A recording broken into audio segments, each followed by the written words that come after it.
మాటలను, మీ శక్తి గల వాక్కులను పిల్లల హృదయాలలో నింపగలుగుటకు సహాయం దయచేయండి. నేను మాట్లాడుతుండగా నా మాటల్లో ఏం పొరపాటు రాకుండగా, మీ హృదయంలో ఉన్న బాధను, మీ హృదయంలో ఉన్న ప్రేమను, మీ హృదయంలో ఉన్న అనేక ఆలోచనలను మీ పిల్లల హృదయాలలో నింపి, వాళ్ళ హృదయాన్ని మీ తట్టు తిప్పగలిగే గొప్ప శక్తిని, గొప్ప వాక్కులను నా నోటి ద్వారా తండ్రిగా మీరు పలికిస్తారని మీ చేతులకు అప్పగిస్తూ, ఆ ప్రభువును రక్షకుడైన క్రీస్తు యేసు వారి పేరిట ఈ ప్రార్థన సమర్పిస్తున్నాము. మమ్మల్ని కన్న తండ్రి. ఆమేన్. మంచిది. ఈరోజు విలువైన అంశం గురించి మనం తెలుసుకునే ప్రయత్నం చేద్దాం. రోమపత్రికకు వెళ్ళే ముందు కొన్ని పరిచయ కార్యక్రమాలు, పరిచయాల గురించి కొన్నిటి గురించి మాట్లాడుకుంటే మంచిదని ఇదివరకే నేను తెలియజేశాను. అందులో భాగంగా ధర్మశాస్త్రం గురించి, అసలు ధర్మశాస్త్రం అంటే ఏంది? దేవుడు ధర్మశాస్త్రాన్ని ఎందుకిచ్చాడు? ధర్మశాస్త్రాన్ని ఇవ్వడం వెనుక ఉన్న ఉద్దేశ్యం ఏంటి దేవుడికి? మొదటి ధర్మశాస్త్ర ఉపదేశకుడు ఎవరు? ఎవరికి ఈ ధర్మశాస్త్రాన్ని నేర్పించాడు దేవుడు? అనే వాటి గురించి ఈరోజు ఆలోచించే ప్రయత్నం చేద్దాం. అసలు ధర్మశాస్త్రం అంటే ఏంది? మరి బైబిల్ మొత్తంలో మనకు ప్రారంభం నుంచి ధర్మశాస్త్రం అనే అనేక చోట్ల మనం ధర్మశాస్త్రం అనే పదం వింటాం. ఏంటిది ఈ ధర్మశాస్త్రం? అసలు దేవుడు ఎందుకు ఇచ్చాడు ఈ ధర్మశాస్త్రం అనే దాని గురించి మనం తెలుసుకుందాం. ధర్మశాస్త్రం అంటే దేవుని వలన మనుష్యులకు ఇవ్వబడిన ఒక కట్టడ, ఒక విధి, కొన్ని మాటలు, దేవుని మాటలు అనేది మనం అర్థం చేసుకోవాలి. ధర్మశాస్త్రం అనగానే ఇది దేవుని మాట, దీనిని మీరకూడదు. ఆదాముకి ఒక మాట ఇచ్చాడు. ఏంటి?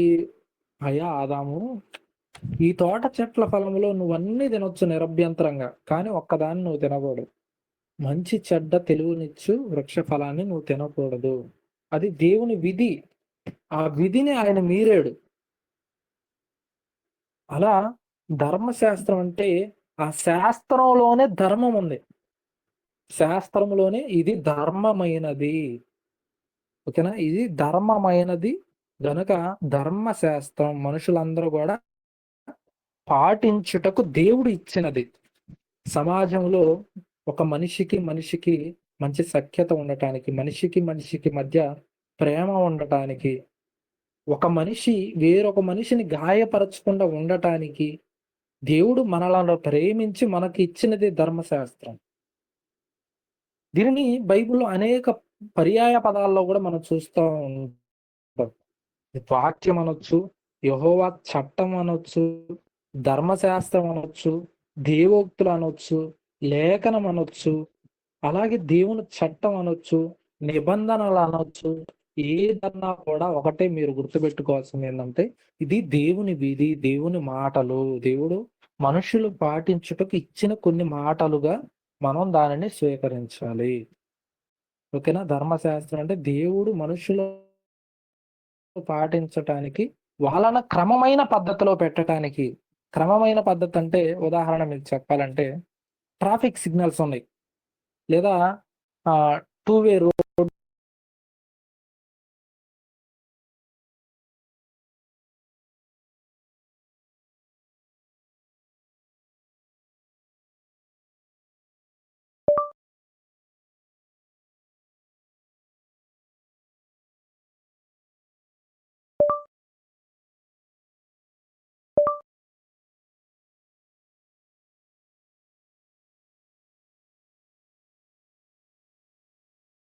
ఏం కాదండి నాకు, నేను రాంగ్ రూట్‌లో ఎళ్ళిపోతానంటే, రాంగ్ రూట్ ఎవరో ఒకళ్ళొచ్చి గుద్దుపడేస్తారు.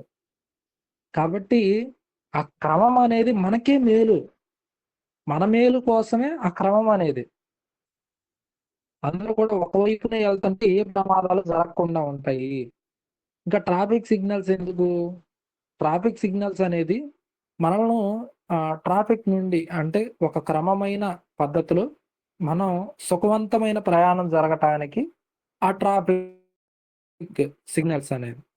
అలాగే హైవేల మధ్యలో కొన్ని రెడ్ కలర్‌లో సింబల్స్ పెడతా ఉంటారు. అలాగే కొన్ని టేక్ డైవర్షన్ అని బోర్డులు పెడతా ఉంటారు. వాడు ఏదో పెట్టాడని చెప్పి టేక్ డైవర్షన్ తీసుకోకుండా ఆంధ్ర నా ఇష్టం వచ్చిన దారిలో నేను వెళ్తానని చెప్పి ఆంధ్ర స్ట్రైట్కి వెళ్ళిపోయాం అనుకో, టేక్ డైవర్షన్ అని ఉన్నా కూడా అటు తిరగకుండా డైరెక్ట్గా వెళ్ళిపోయాం అనుకో, అక్కడ ఏదో పెద్ద గొయ్యి రోడ్డు కాలేదనో లేదా ఏదన్నా ప్రమాదం జరుగుతుందని చెప్పి ముందుగా సూచించి టేక్ డైవర్షన్ అని పెట్టారు. దానిని పాటించడం ఎవరికి ప్రమాదం అంటే మనకే ప్రమాదం. అది మన నిమిత్తం ఉన్న ఒక ట్రాఫిక్ రూల్స్ అన్నమాట. వాటిని మనం పాటించకపోతే మనకే ప్రమాదం. అలాగే దేవుని చట్టం అనేది పాటించకపోతే మనకే ప్రమాదం. మనం మేలు కోరి, మన ఉపయోగాన్ని కోరి దేవుడు దీనిని మన కోసం ఇచ్చాడు. ఓకేనా? ఇది మనుషులందరూ కూడా పాటించాల్సిన విధి అనేది గుర్తుపెట్టుకోండి. మనుషులందరిని కూడా క్రమమైన మార్గంలో పెట్టడానికి రూపొందించినదే ఈ ధర్మమైన దేవుని ఆజ్ఞలు కలిగిన ఒక శాస్త్రము. దేవుని మాటలు శాస్త్రం అనగానే ఇప్పుడు ప్రకృతి కొంచెం మనం వృక్షాల గురించి మాట్లాడుకుంటాం. బోటనీ శాస్త్రం వృక్షాలన్నిటికి కూడా సంబంధించింది. అలాగే జంతు శాస్త్రం ఉంది, జువాలజీ ఉంది. అలాగే అనేక శాస్త్రాలు మనం చిన్నప్పటి నుంచి చదువుకున్న వాళ్ళం. కనుక ఈ ధర్మశాస్త్రం అంటే ఒక మనిషికి దేవునితో ఎలా సంబంధం కలిగి ఉండాలనే దాని గురించి ఇచ్చినదే, క్రమమైన పద్ధతిలో నడిపించటానికి ఇచ్చినదే ధర్మశాస్త్రం. దేవుని లేఖనాలు, దేవోక్తి, నిబంధనలు, అలాగే దేవుని చట్టము అనేది అదంతా కూడా దేవుని యొక్క ధర్మశాస్త్రం కింద మనం తీసుకోవాలి. ఇంతవరకు మీకు అర్థమైందా? ధర్మశాస్త్రం అంటే దేవుడు మనుషులను క్రమమైన పద్ధతిలో పెట్టుటకు ఇచ్చిన శాస్త్రము. ఓకేనా? వృక్షాలకు బోటనీ ఎలా ఉందో, వృక్ష శాస్త్రం ఎలా ఉందో, మనుషులందరినీ కూడా యావత్ ప్రపంచానికి ఇప్పుడు మనకు రాజ్యాంగం ఉంది. భారత దేశంలో ఉండే ప్రజలందరూ కూడా దీనిని తూచా తప్పనిసరిగా పాటించాలని భారత రాజ్యాంగం మన కోసం ఉంది. ఈ రాజ్యాంగాన్ని మీరితే చట్టరీత్యా మనం నేరస్తాం. అలాగే యావత్ ప్రపంచ మానవాలను ఉద్దేశించి దేవుడు ఇచ్చిన చట్టం ఏంటంటే ఈ ధర్మశాస్త్రం, ధర్మమైన శాస్త్రం. ఓకేనా?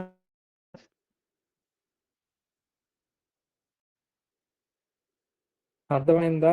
ఇంకా చిన్నగా చెప్పాలా? మీరు స్పందిస్తే కదా నాకు అర్థమయ్యేది. ఈ ఊరు మూకీ డ్రామా లాగా ఉంది కానీ ఈసారి నుంచి మీకేం చేయాలంటే వీడియో ఆన్ చేసి, చాలా మంది ఏంటంటే వీడియోలో ఉన్నారో తెలియట్లేదు, మ్యూట్ లో పెట్టి ఏదన్నా పనులు చేసుకుంటున్నారో తెలియట్లేదు. దేవునికి మనం కొద్ది సమయం అన్నా ఇస్తే కదా మన హృదయాలలో దేవుని మాటలు ఎంతో ప్రయాసతో నేను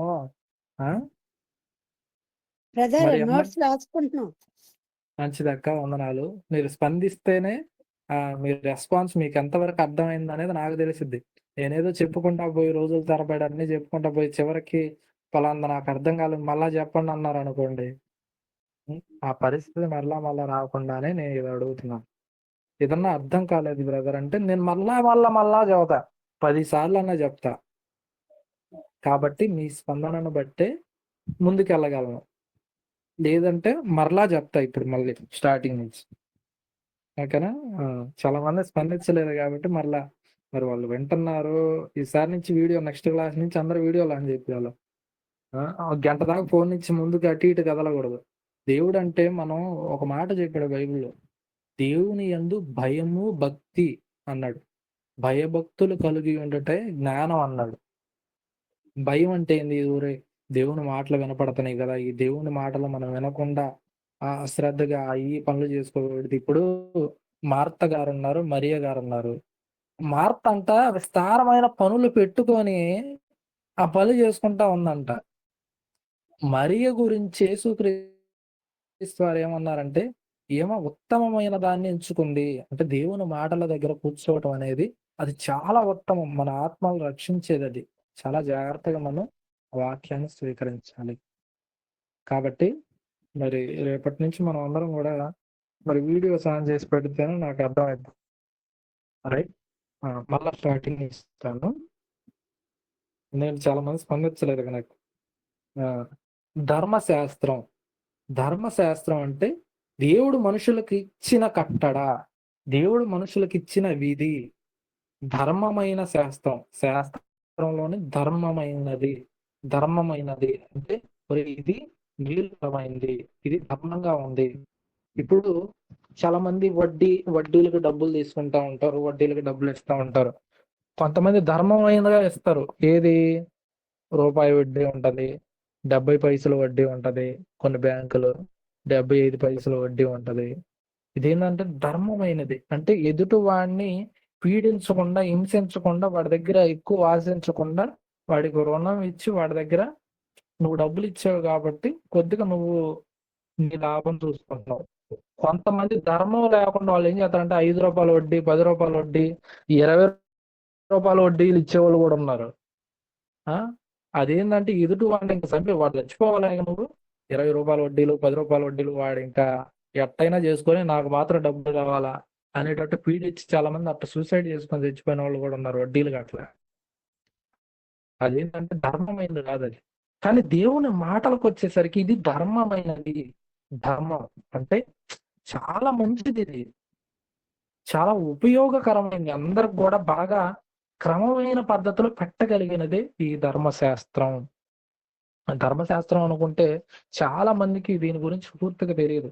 చాలా మేలు చేసేది. ఒక మనిషికి వేరొక మనిషికి గాయం తగలకుండా, ఒక మనిషి వేరొక మనిషిని బాధపరచకుండా, ఒక మనిషి వేరొక మనిషిని దెబ్బతీయకుండా, హింసించకుండా క్రమమైన పద్ధతిలో వాళ్ళని పెట్టడానికి ఉపయోగపడేదే ఈ ధర్మశాస్త్రం.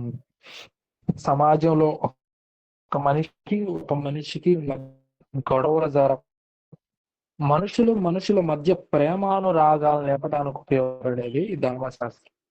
దీనినే బైబిల్లో వాక్యము, చట్టము, ధర్మశాస్త్రము, దేవుక్తి, లేఖనాలు, దేవుని చట్టము, అలాగే నిబంధనలు ఏదైనా కానివ్వండి అదంతా కూడా దేవుని మాటలు అనేది ఒక మనిషిని క్రమమైన పద్ధతిలో పెట్టడానికి దేవుడు ఇచ్చిన మాటలుగా మనం దీనిని భావించాలి. ఏదైనా కూడా 66 పుస్తకాల్లో ఉన్నవన్నీ కూడా మనిషిని దేవుడు దగ్గర చేయటానికి, మనిషిని క్రమమైన పద్ధతిలో పెట్టడానికి, మనిషిని పాపానికి దూరంగా ఉంచడానికి ఉపయోగపడేది ఈ దేవుని యొక్క మాటలు, దేవుని యొక్క చట్టము, ధర్మశాస్త్రము అనేది మనం గ్రహించాలి. దేవుడు మనుష్యులు చేయవలసిన మాటలను ఇచ్చాడు. దేవుడు పెట్టిన విధులు ఇవి.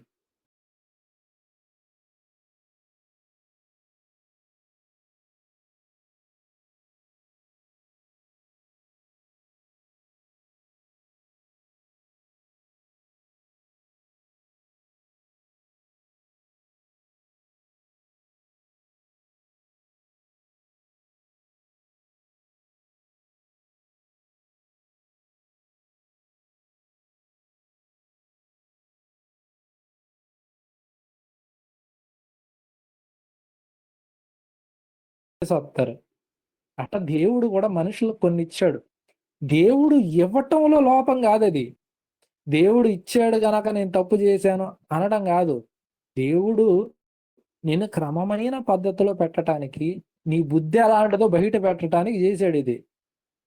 ఆయన ఇచ్చాడు, చేయొద్దన్నాడు. నువ్వు మంచి బాలుడు అనుకో, ఇదిగో తల్లిదండ్రులు చెప్పిన మాట ప్రతి మాట కూడా వింటా ఉంటారు. చేయొద్దన్నా చేసిన వాడిని ఏమంటారు? ఒరే ఈడు తిరుగుబాటుదారుడురా అంటారు.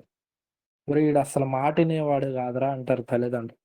అలాగే దేవుడు కూడా ఒక తండ్రిలా, దేవుడు అనంగానే మనం ఎలా తీసుకోవాలంటే, దేవుడు అనే దానికంటే యేసుక్రీస్తు వారు భూమి మీదకి వచ్చి ఏమని బయలుపరిచాడంటే మన తండ్రి, మన ఫాదర్. ఆయన మన ఫాదర్. ఒక తల్లి తండ్రి పిల్లలకి ఎలా అయితే ఒక మాట చెప్పి ఆ మాట వినకపోతే కోపడతారో, తిడతారో, కొడతారో, దేవుడు కూడా మన తండ్రి, మన ఆత్మలను కన్న తండ్రి, మనందరకు తండ్రి కాబట్టి మనల్ని అందరిని ఉద్దేశించి క్రమమైన పద్ధతిలో భయం చెప్పడానికి కొన్నిటినిచ్చాడు. ధర్మశాస్త్రాన్ని, కొన్ని మాటలను ఇచ్చాడు. అది ధర్మమైనది. ఓకేనా? మనుషులందరినీ కూడా క్రమమైన మార్గంలో పెట్టడానికి రూపొందించినదే ఈ ధర్మశాస్త్రం, ఆజ్ఞలు, వాళ్ళందరిని కూడా సక్రమంగా పెట్టడానికి. ఇంతవరకు ధర్మశాస్త్రాన్ని ఎందుకు ఇచ్చాడు అనేది మరి ఇప్పటివరకు చెప్పాను. మరి ఇప్పుడైనా అర్థమైందా? మరలా చెప్పనా? మీరు ఎవరు స్పందించకపోతే ఇదే ఈ రోజు మొత్తం చెబుతానే ఉంటారు క్లాస్ అయిపోయేంత వరకు. చెప్పిందే మళ్ళీ ప్రతి అర్థమైందన్న. ఒక్కళ్ళు కూడా స్పందిస్తేనే. మరి అందరూ కూడా మ్యూట్ ఆన్ చేయండి. మరి మీరేం పక్కన పెట్టి వెళ్ళిపోతున్నారో, ఎవరైతే మ్యూట్ ఆన్ చేయకపోతే వాళ్ళని లెఫ్ట్ కొట్టేస్తాను. ఎందుకు చెప్పండి క్లాసులో. అర్థమైందన్న. మిగతా వాళ్ళందరూ స్పందించండి. అర్థమైంది. ఇంకా ఇంకా ఎవరు? వేణు, నితిన్, అర్థమైంది. ఇంకెవరు? కిన్నెర, ఆశ అక్క.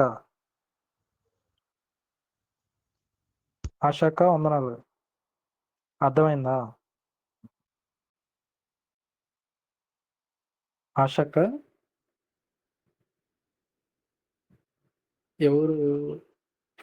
ఎవరండి? ఆశ, కిన్నెర ఆశ. మ్యూట్ ఆన్ చేయండి ఒకసారి, మైక్ ఆన్ చేయండి. అలాగే శివలేల అక్క మైక్ ఆన్ చేయండి. వందనాలు తమ్ముడు. వందనాలు అక్క. అర్థమైందా? అర్థమైంది తమ్ముడు. ఇంకెవరు? కిన్నెర ఆశ.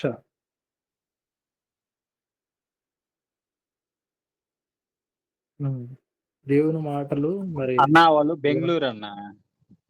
ఓకే. వందనాలు. వాళ్ళు బెంగళూరు దేవుని నుంచి. ఓకే అశోక్, సంతోషం. ఎందుకంటే మనం చెప్పుకుంటా పోతున్నాము. మరి మీకు అర్థం అవుతుందో లేదా అనేది అందరూ కూడా స్పందిస్తేనే నాకు ఇంకా కొంచెం వివరంగా చెప్పాలా లేదా ముందుకు పోవాలా అనేది అర్థం అవుతుంది. రేపటి నుంచి ప్రతి ఒక్కళ్ళు కూడా అడగంగానే స్పందించి రైట్. తర్వాత భాగంలోకి వెళ్దాం. మొదటి ఉపాధ్యాయుడు ఎవరు ఈ ధర్మశాస్త్రానికి? ఇప్పుడు 1వ తరగతి ఉంది, 1వ తరగతి నుంచి 10వ తరగతి వరకు ఉంది. సిలబస్ ఉంది. దాంట్లో ఏదో ఒక సిలబస్, ఒక మనిషి సంబంధించి ఫిజియాలజీ ఉంది, మానవ శాస్త్రం గురించి. దాని గురించి బోధించే ఒక పుస్తకం రాసే ఒక ఆయన ఉంటాడు, దాని గురించి బోధించే ఆయన ఉంటాడు, దాని గురించి వివరంగా చెప్పే ఆయన ఉంటాడు. ఇప్పుడు ఈ ధర్మశాస్త్రాన్ని రాసింది ఎవరంటే దేవుడు, తండ్రి. ఒక దేవుడు అనే మాటను మీరు గుర్తుపెట్టుకోండి, తండ్రి అంటాను. తండ్రి, మన తండ్రి, మన ఆత్మలను కన్న తండ్రి. మన తండ్రి తన పిల్లలందరినీ ఉద్దేశించి అందరూ కూడా బాగుండాలి అని క్రమమైన కొన్ని మాటలను వాళ్ళందరిని కూడా సక్రమంగా పెట్టడానికి కొన్ని మాటలను ఇచ్చాడు. ఈ మాటలను ఇచ్చి ఆయనే ఉపాధ్యాయుడిగా అంటే ఆయనే ఆ పాఠాలను నేర్పించేవాడుగా ఏదైతే ఇచ్చాడో వాటనే నేర్పించేవాడుగా కూడా మన తండ్రి ఉన్నాడు. చాలా మంది ఉంటారు, వాళ్ళు చెబుతారు కానీ చేయరు. చెవటమే, వాళ్ళు చేసేది ఉండదు. కానీ మన తండ్రి అలాంటోడు కాదు. ఆయన చెప్పాడు కదా, చెప్పిన వాటిని చేసి చూపించేవాడు, తన జీవితంలో పాటించేవాడు. ప్రేమించాలి అని చెప్పిన తండ్రి ఆయనకే ప్రేమ లేదనుకో. క్షమించాలి అన్న తండ్రి ఆయనకే క్షమ లేదనుకో. దయ చూపాలి అన్న తండ్రి ఆయనకే దయ లేదనుకో. త్యాగం చేయాలి అన్న తండ్రి ఆయనకే త్యాగం లేదనుకో. మనం ప్రశ్నించమా తండ్రిని? మనం ప్రశ్నించమా? ఇప్పుడు అందరూ కూడా ఎలా తయారయ్యారంటే, తండ్రి ఏది చేయుట కుమారుడు చూచునో అదే కుమారుడు చేస్తాడు తప్ప వాడంతటా వాడు నేర్చుకునేది ఏమి లేదు. చాలా మంది తల్లిదండ్రులు వాళ్ళు ఏదైతే చేస్తారో దాన్ని బట్టి పిల్లలు నేర్చుకుంటారు. నాకు తెలిసిన వాళ్ళు ఒకడు ఉన్నారు, తండ్రి సిగరెట్ కాలుస్తుంటాడు, వాడు రింగులు వదులుతా తండ్రి సిగరెట్ కాలుస్తుంటాడు. వాడిని చూసిన పిల్లలు వాళ్ళు ఒకడు ఉన్నాడు, వాడిని చూసిన పిల్లోడు అబ్బా భలే కాలుస్తున్నాడు ఇవన్నీ చూసి రింగులు అన్ని వదలటం చూసి తండ్రిని మించిపోయాడు. తండ్రి అట్టయితే రింగులు ఊతున్నాడు, ఈడింకా రింగులు ఊతున్నాడు.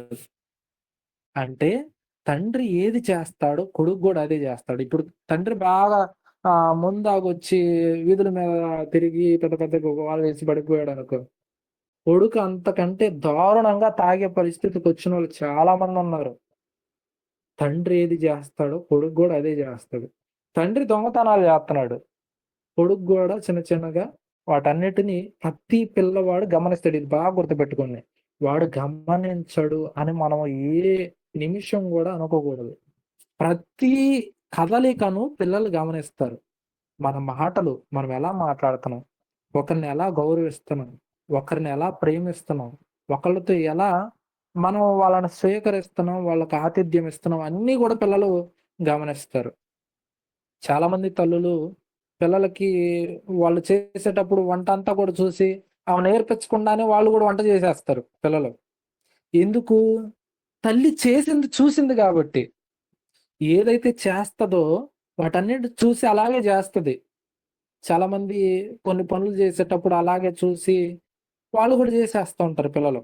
అలాగే ఇప్పుడు దేవుడు కూడా, మన తండ్రి కూడా ఎలా ప్రేమించాలి, ఎలా త్యాగం చేయాలి, ఎలా క్షమించాలి, ఎలా ప్రేమించాలి, ఎలా దయ చూపాలి, ఎలా ఓర్చుకోవాలి, ఎలా సహించాలి, అన్నిటిని కూడా తన పిల్లలకు నేర్పించాలనుకున్నాడు. నేర్పించాడు కూడా. నేర్పించాడంటే నేర్పించాడు కూడా. ఎవరికి నేర్పించాడయ్యా మన తండ్రి, మన దేవుడు అంటే స్వయంగా యేసుక్రీస్తు వారే మరి నాకు నేర్పించాడు నా తండ్రి అని చెప్పి ఒప్పుకుంటున్నాడు. ఒకసారి యోహాను సువార్త 8వ అధ్యాయం 26వ వచనంలో, యోహాను సువార్త 8వ అధ్యాయం 26వ వచనం చూద్దాం. యోహాను సువార్త 8వ అధ్యాయం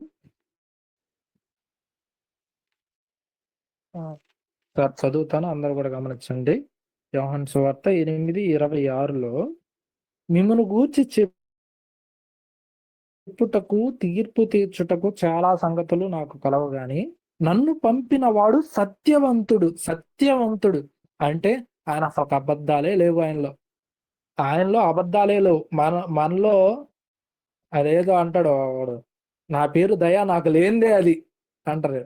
అంటే వాడి పేరేమో దయ, వాడికి దయ లేదు. కానీ మన పేరేమో సత్య అని పెట్టుకుంటాం. మనలో అసలు సత్యమే లేదు.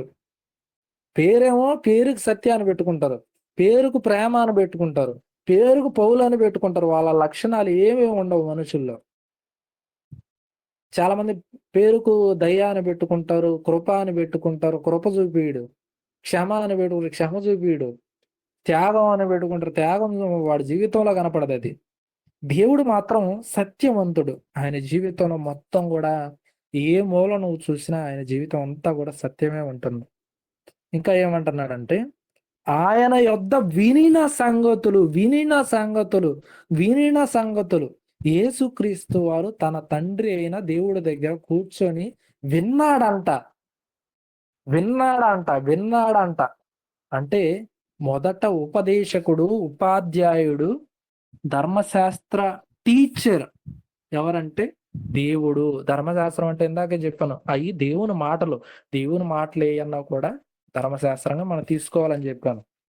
దేవుని మాటలు ఫస్ట్ టీచర్ ఎవరంటే, యూనివర్స్కి, ఈ ప్రపంచానికి ఫస్ట్ టీచర్ ఎవరంటే, ఉపాధ్యాయులందరికి పితామహుడు ఎవరంటే తండ్రి, మన దేవుడు అనేది మీరందరూ కూడా మనసులో పెట్టుకోండి.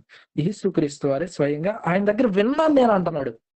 ఆయన దగ్గర విన్నాడు. ఇంకొకటి ఏమంటున్నాడంటే, ఇంకొక మాట ఏమంటున్నాడంటే, ఆయన దగ్గర చూశాడు.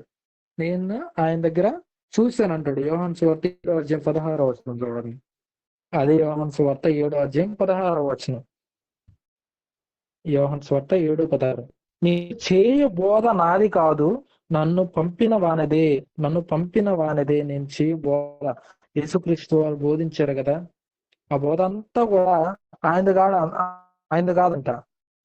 అదంతా కూడా ఎవరిదంటే యేసుక్రీస్తు వారు తండ్రి దగ్గర నేర్చుకున్నాడు, విన్నాడు.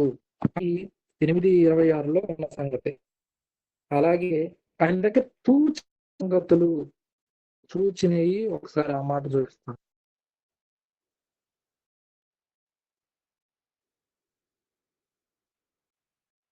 యోహాను సువార్తలో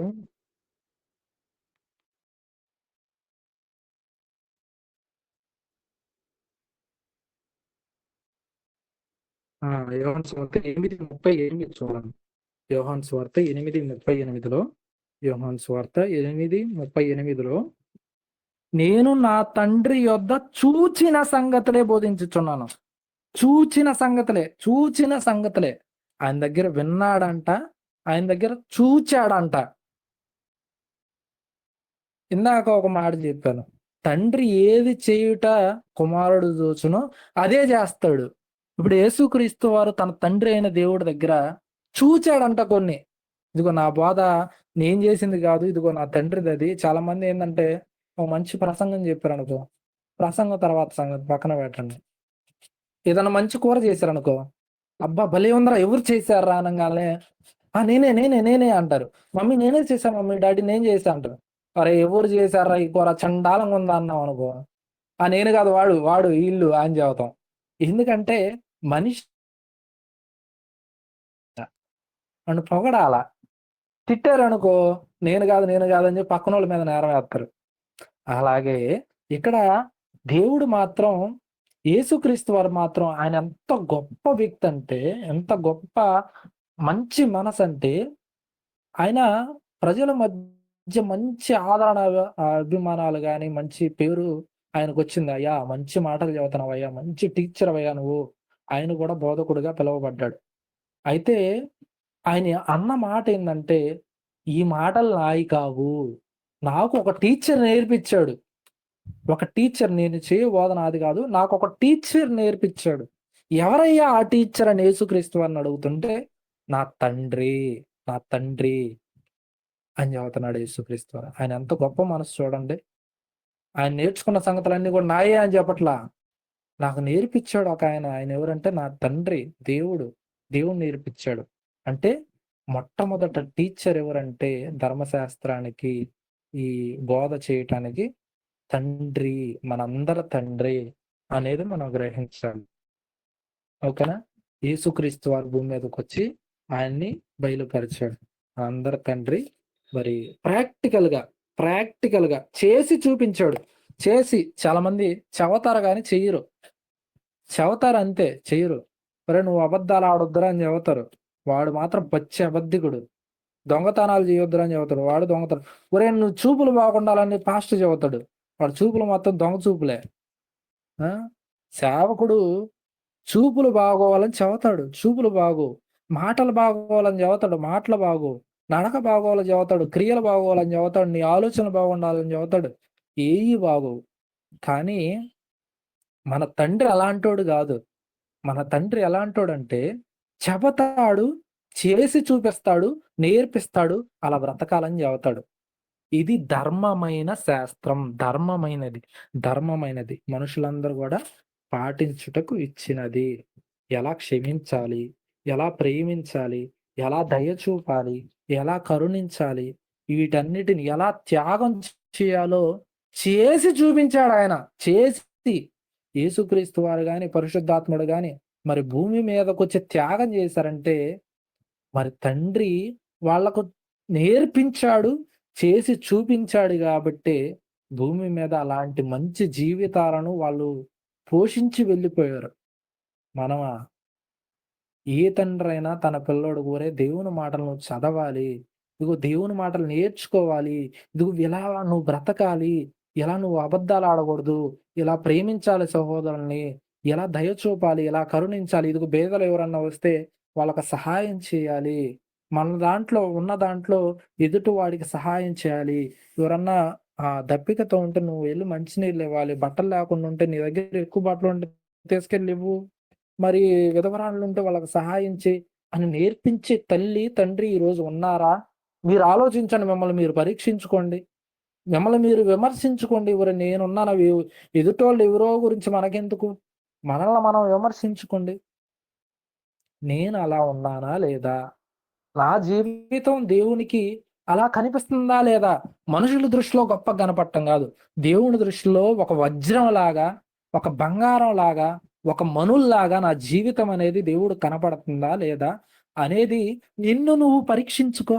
ఎవన్నో మనిషి బుద్ధి ఏంటంటే వాడు అట్టన్నాడు, ఈడట్టున్నాడు, ఆమె అట్టుంది, ఇదట్టుంది అని చెప్పుకోవటం తప్ప నేను అట్టున్నానని పరీక్షించుకోవటమే మానేశారు. దేవుడు నిన్ను నువ్వు విమర్శించుకోమన్నాడు గాని, పక్కనోడి విశ్వాసంతో నీకేం పని? నీ విశ్వాసం ఎట్టుందో నువ్వు చూసుకో ముందు. కాబట్టి దేవుడు మన తండ్రి ఆయనే ఫస్ట్ టీచర్. తన పిల్లలను క్రమమైన పద్ధతిలో పెట్టాడు. ధర్మశాస్త్రం అంటే ధర్మమైన మాటలయ్యాయి ఆయనయి. ఆ ధర్మాన్ని వాళ్ళకి నేర్పించాడు. అలాగే క్రమమైన పద్ధతిలో యేసుక్రీస్తు అన్న గాని, పరిశుద్ధాత్మ దేవుడిని గాని నడిపించాడు.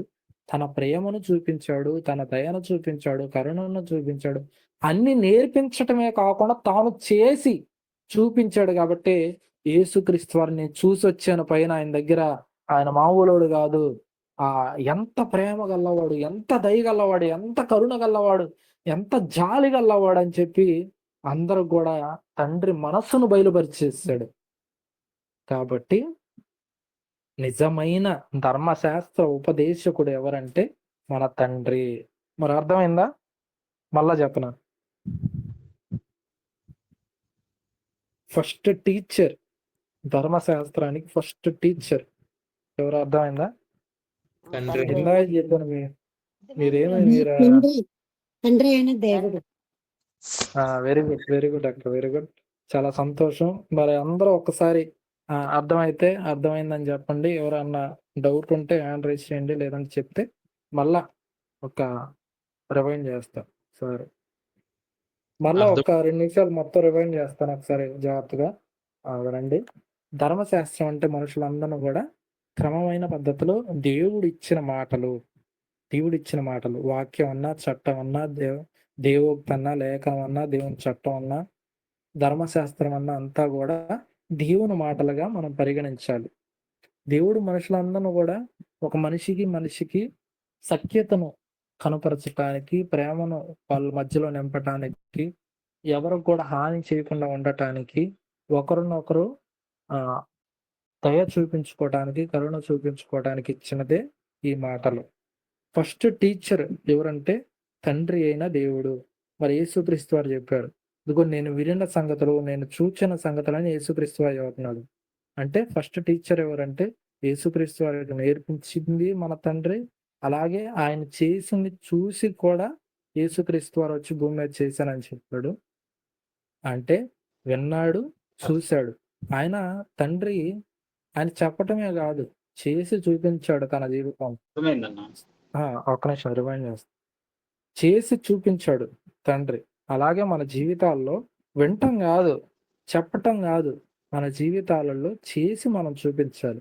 మరి యేసుక్రీస్తు వారు ఇదే మన భూమి మీదకి వచ్చి తండ్రి యొక్క ప్రేమను, ఆయన యొక్క దయను, ఆయన యొక్క త్యాగాన్ని మనకు బయలుపరిచాడు. కాబట్టి వీటినన్నిటిని మనసులో ఉంచుకొని మనం కూడా వినే వాళ్ళంగా, చెప్పే వాళ్ళంగా మనం ఉండకూడదు, పాటించి చూపించే వాళ్ళంగా ఉండాలి. ఓకేనా? అందరికి అర్థమైందని భావిస్తున్నాను. చాలా సంతోషం. అర్థమైంది. అందరికి వందనాలు. మరి అందరూ ఒకరు వందనాలు చెప్పుకుంటే ఇంక ప్రార్థన చేసుకుందాం. ముగింపు ప్రార్థన. అందరూ మైక్ ఆన్ చేయండి. మైక్ ఆన్ చేసుకొని సహోదరులందరూ కూడా ఒకరికొకరు వందనాలు చెప్పుకోండి. అందరికీ వందనాలు. శ్రీధర్, నితిన్, అశోక్, గూగుల్ మీట్ నేను ప్రతి ఒక్కరికి నా వందనాలు. జాషువా, గణేష్ అందరూ వందనాలు చెప్పుకోండి అమ్మా ఒకసారి.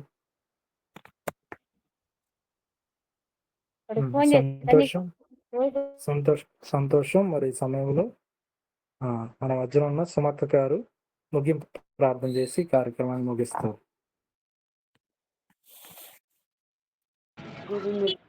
ప్రతి ఒక్కరికి కూడా వందనాలు. మరి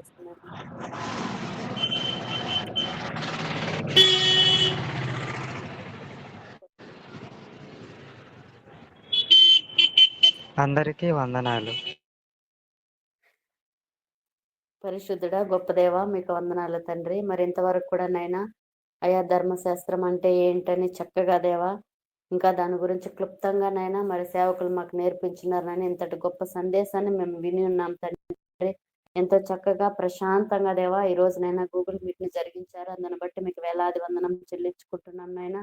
మరీ దేవా ఇంతవరకు మేము విన్న ప్రతిదీ కూడా మేము గుర్తుపెట్టుకొని వాటిని మర్చిపోకుండా దేవా మా జీవితాల్లో కూడా నైనా వాటిని మేము అవలంబించుకోవడానికి మాకు సహాయం చేయమని వేడుకుంటున్నాం తండ్రి. మరి అదే విధంగా దేవా ఈరోజు గూగుల్ మీట్లో చేరి వచ్చిన ప్రతి ఒక్కరిని మీరు జ్ఞాపకం చేసుకొని నైనా మీ వాక్యాన్ని వినాలి, నేర్చుకోవాలని ఆసక్తి కలిగి వాళ్ళకి ఎన్ని పనులున్నా కూడా దేవా వాటన్నిటిని కూడా పక్కన పెట్టినైనా ఈరోజు గూగుల్ మీట్లో కలుసుకొని ఉన్నారు. మరి వారి కుటుంబాలను మీరు జ్ఞాపకం చేసుకోండి అయినా అయ్యా వారికి ఎటువంటి సమస్యలు ఉన్నా కూడా వాటన్నిటిని కూడా తీసివేసినైనా వారు ప్రతిరోజు కూడా నైనా ఈ గూగుల్ మీట్లో జాయిన్ అవ్వడానికి, వాక్యాన్ని నేర్చుకోవడానికి, మరి నేర్చుకున్న వాక్యాన్ని కూడా అనేక మందికి వాళ్ళు షేర్ చేయడానికి సహాయం చేయండి తండ్రి. మేము వినటం మట్టుకే కాకుండా దేవా మరి ఈ రోజు విన్న ప్రకారంగా మా క్రియల్లో కూడా వాటిని మేము చూపించడానికి అట్టి మనసును మా అందరికీ మీరు దయచేయమని వేడుకుంటున్నాం తండ్రి. పరిశుద్ధుడా మీకు వందనాలనైనా మా ఆత్మీయ జీవితాలను సరి చేసుకోవడానికి, మేము ఆత్మీయంగా బలపడటానికి కూడా మాకు ఇది గొప్ప అవకాశాన్ని మాకు కలిగించారు నైనా ఈ గూగుల్ మీట్ దేవా. మాకు ఎంతగానో ఆశీర్వదకరంగా ఉంది నైనా. దీన్ని మేము ఎప్పుడు కూడా వదులుకోకుండా నైనా మిస్ అవ్వకుండా ప్రతిరోజు దేవా ఈ గూగుల్ మీట్లో కలుసుకొని మీ వాక్యాన్ని నేర్చుకోవడానికి మాకు సహాయం చేయమని అట్టి మనసుని మా అందరికీ కలిగించమని వేడుకుంటున్నాం తండ్రి. మరి చేరి వచ్చిన ప్రతి ఒక్కరికి కూడా మంచి ఆరోగ్యాన్ని ఇవ్వండి అయ్యా, మంచి ఆయుష్కాలను అందరికీ మీరు దయచేయండి అయినా. మరి ఇంతగా మమ్మల్ని ప్రేమించి నీ పనిలో గొప్పగా వాడబడుతున్న సేవకుల్ని మీరు జ్ఞాపకం చేసుకోండి. మరి అయ్యగారికి దేవా తోడుగా ఉండి మంచి ఆరోగ్యాన్ని, ఆయుష్ని మీరు అనుగ్రహించి ఇంకా నీ పనిలో గొప్పగా నిలబెట్టుకోమని వేడుకుంటున్నాం తండ్రి. ఇంతవరకు మాకు తోడుగా ఉండి మమ్మల్ని నడిపించినందుకు మీకు వేలాది వందనం చెల్లించుకుంటూ మరలా మేము దేవా రేపటి దినాన సరైన సమయానికి కలుసుకోవడానికి మా అందరి పట్ల మీరే కృప చూపించమని, సహాయం చేయమని, అంతవరకు కూడా మాకు తోడుగా ఉండమని యేసుక్రీస్తు నామంలో అతి వినయంగా అడిగి వేడుకుంటున్నాం మా కన్న తండ్రి. ఆమేన్.